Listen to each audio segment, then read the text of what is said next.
Louis Riddick from ESPN. What's up, Louis? How are you? Good morning. Hey, good morning, everybody man. here in D.C. is on fire. It's been a great season because of Jayden Daniels. You were a fan of his heading into the draft, and he did not disappoint, did he? No, he has not in any way. And honestly, it's not really a surprise to anyone who did their homework on him, going back to his days at ASU, talking to the people at LSU, the kind of commitment this young man has made to his growth, both on and off the field, the way in which he, really just he bought into the idea of trying to maximize everything that he possibly could as far as his development when he was down there at LSU. I saw it firsthand, talked to the people down there at his pro day, got a chance to interview him live on TV after his pro day. You just knew that this stuff was all transferable, man. And you knew he was going to carry those habits right into the NFL. And you guys saw it. I mean, you saw how the veterans were reacting to him as soon as he got there. They knew that he was all about the work and all about business. And as a veteran, when you see a young guy come in, especially at that position, and that's what he's all about, you fall in line. You just do, because naturally you gravitate towards that position. You want it to kind of set the tone and lead the way and be the tip of the spear, and that's what he's been. Mm-hmm. On top of the fact that he's just pretty damn good at playing quarterback, period. Yeah. Regardless of all the other stuff. Hey, Louis, do you think the Bears ownership has taken Ryan Poles, their GM, behind closed doors and asked him pointedly, like, hey, why did you take Caleb Williams over Jayden Daniels? And is your opinion that Caleb was just kind of in a bad situation with Eberflus on his way out, and there's a lot of upheaval there in Chicago? Do you still think there's long-term upside for Caleb Williams if he gets proper coaching, if he's in a better system, kind of like Jayden is here with Cliff Kingsbury? Yeah, to answer the first part, like I doubt that they are asking Ryan Poles, like, what was your thought process and locking in on Caleb as early as you did, which, he alluded to the fact that he knew early on in the draft process that was going to be his guy. I doubt that they've asked him, because at this point it doesn't really serve anything, it doesn't serve them in any beneficial way to really do that right now, because they need to really pour all their resources into Caleb Williams, and how do they extract value out of him now? I mean, that's really what it's all about, because if you've messed that up, or you're not doing everything you can to help him develop, then, man, you have just set yourself back once again. Do I think he was a victim of of circumstance there? Yeah, in many ways, yeah. Because a lot of time, and that's not to absolve him of any, individual bad habits or bad judgments as far as what his process was like. And I'm not here to kind of like litigate that one way or another, because I wasn't there with the guy and don't have a whole lot of information about how he was conducting himself every day, unlike how I had, with Jayden and knowing some of the people in Washington.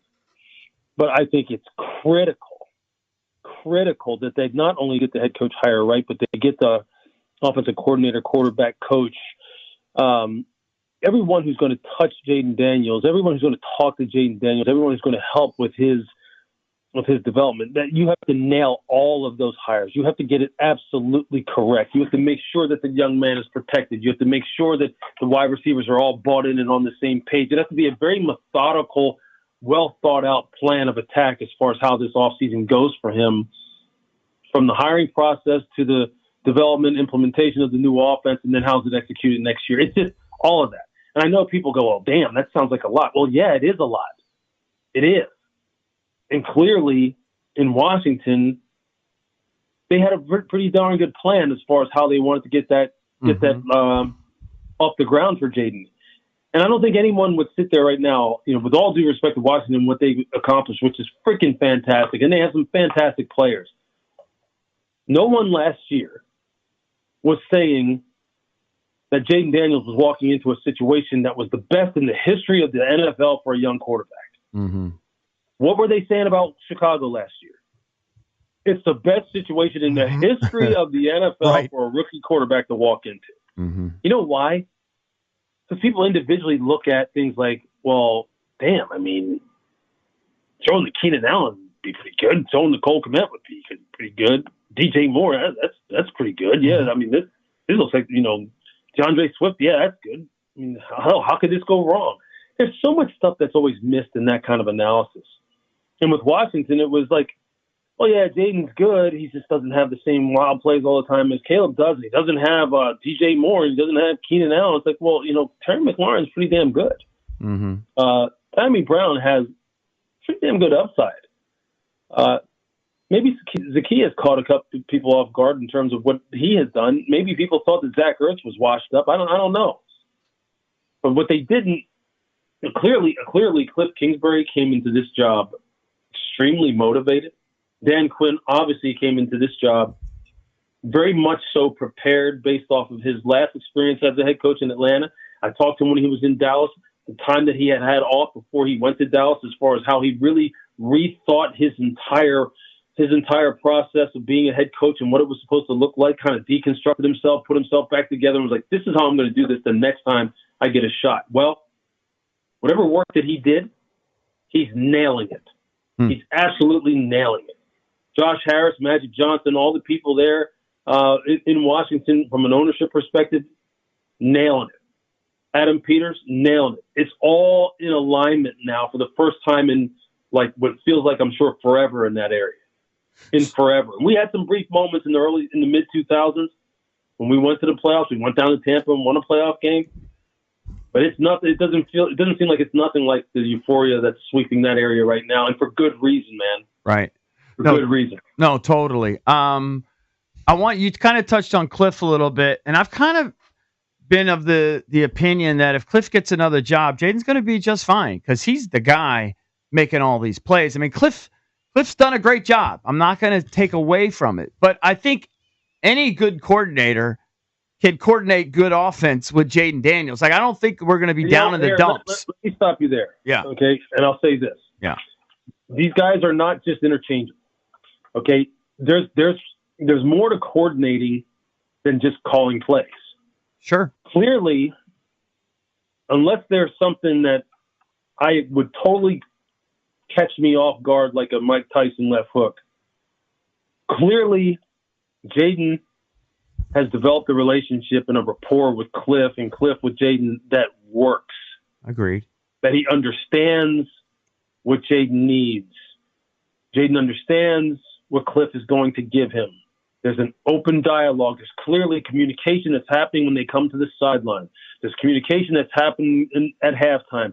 There's communication that's happening after games, on Monday in film session, on Tuesday when Jayden comes in to get treatment and they're kind of like formulating the game plan. And I'm sure they're texting back and forth. What do you like this week? What don't you like? This is what I'm seeing. What are you seeing?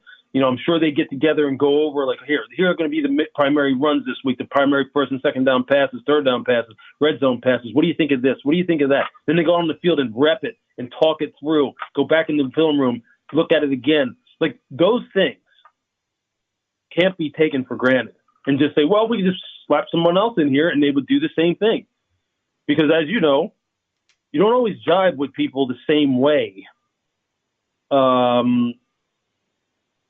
Across the board, when you feel as though, well, hey, look, I don't think it's that hard to kind of like just unplug someone and plug someone else in. And in football, it's never like that.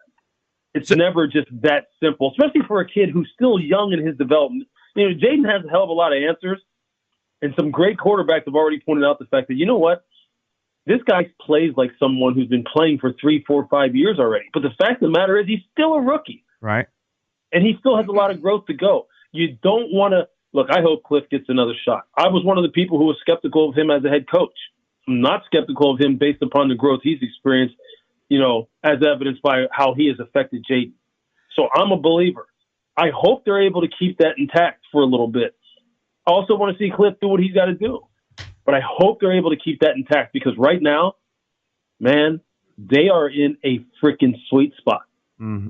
Agreed there. No doubt about it. Keep that intact and get some more weapons and get some more help around him. I'm telling you, it could be like the old days, man. And I know what it was like in the old days when I used to play against those teams. Mm-hmm. You had no shot against the old Washington teams down in RFK. You had no shot. They were a juggernaut. may be on the verge of building that again. Talking to Louis Riddick from ESPN, was the director of pro personnel for the Redskins 2005 through 2007. So let's get to the game at hand on Saturday. Yeah. Lions are a big favorite. 115 games, have an offense that scores even more than Washington, 33 points per game. We know all about that. They've got a bunch of injuries on defense. What kind of a chance do you have Washington to pull off the upset? We've kind of debated that amongst ourselves. Should fans be more confident? How do you see this matchup playing out? Like everything at this time of year, there's a couple pillars of success that you have to make sure don't come crumbling down. All right? 1, you have to win the line of scrimmage. 2, you have to win the turnover battle. 3, you have to produce some explosives at some point. Those are the things that Detroit does. They win the line of scrimmage battle consistently on the offensive side of the ball. They are physical, tough, and nasty. Super nasty. Defensively, they try to overwhelm you. Look, Aaron Glenn loves to play a lot of man-to-man. You saw what he did to Sam Darnold, right? Mm-hmm. You think he's not going to try and do that to Jayden. You think he's not going to try and pressure the line of scrimmage relentlessly and speed up everything Jayden has to do, everything. Every time he runs zone read, he's going to try and smack the crap out of him. And say, hey, look, you ain't going to run this thing out here. You're not going to be pulling this ball and looking all pretty out here on the perimeter. We're going to try and beat you to death. And make sure you hand that ball off to Brian or hand it off to Austin or whoever's back there, Jeremy, whoever it's going to be. So what they're going to have to wind up doing, look, the offensive line at some point is going to have to be able to hold up against what is going to be relentless pressure in a super, super, super hostile environment. So Jayden has some room to breathe and to work. He can't just be pulling rabbits out of his you-know-what all the time in that kind of environment, which is what they force you to do. Mm-hmm. They force you to do that. Then on the defensive side, you better be able to match the force in some way, shape, or form of this offensive line in the way in which they come off the football, and they can pound you in the run game, and then Jared Goff will absolutely slice you up in the play-action pass game, and they will slice you up short, intermediate, deep. They have the weapons to do it in various different ways. So not only is it physically taxing, it's mentally taxing because Ben Johnson always has something new for you. And that's all it takes is a couple of those big plays where next thing you know, it's just like an avalanche. Next thing you know, you're down 2 scores. You're behind the sticks all the time. You know, you're playing in second and long, third and long, and then it's over. It's over. So they have to stay ahead of the curve as far as match their physicality. Don't turn the ball over. Let's get some explosive plays. Let's stay ahead of the sticks. And because if you don't in Detroit, you know that they're going to constantly just put relentless pressure on you. They're going to go for it on every freaking fourth down. You're never going to be able to breathe. And so you have to kind of take your shots and you have to stay in it and not let the avalanche get going. And look, I mean, that's the position that they put themselves in. That's the kind of program that they built. That's what Washington is trying to build. So where they can do those same kind of things to you. Is it impossible? Is it an impossible task to beat Detroit? No, which is kind of wild to say because right now, I mean, think about that. Think about how Dan Campbell from 2023 until now, to the end of 2023 when they knocked Green Bay out of the playoffs till now, they are now considered the kind of almost like a standard. Like you measure yourself against Detroit now. That's wild. It's a different era. Hey, Lewis, that's the great thing about the NFL, isn't it? Yeah, Lewis, before we go, why don't you take on Marshon Lattimore? Fans were really excited when they made the move for Lattimore, expecting a shutdown corner. He's been battling a hamstring injury, played a couple games, and he was out for a couple games. And then Mike Evans, who's a Hall of Famer, clearly got the better of him. They kind of changed their scheme in the second half. Struggled against the Eagles, too. What do you see in Lattimore? Yeah, he doesn't look healthy to me. Something doesn't look right. He doesn't look explosive. Doesn't look like he has first step explosiveness. Like when he gets up on the line of scrimmage and wants to press, and if he wants to be strong at the line, can he then open up and then get on the gas and go? And then have that quick short area change of direction to be able to match patterns at the move point, at the break point, to where he's staying in phase, staying in contact with people. When you back him off, when he's pedaling, he looks a little bit high. He looks a little bit tight. He doesn't look like he's sure about whether or not he can really get on the gas again.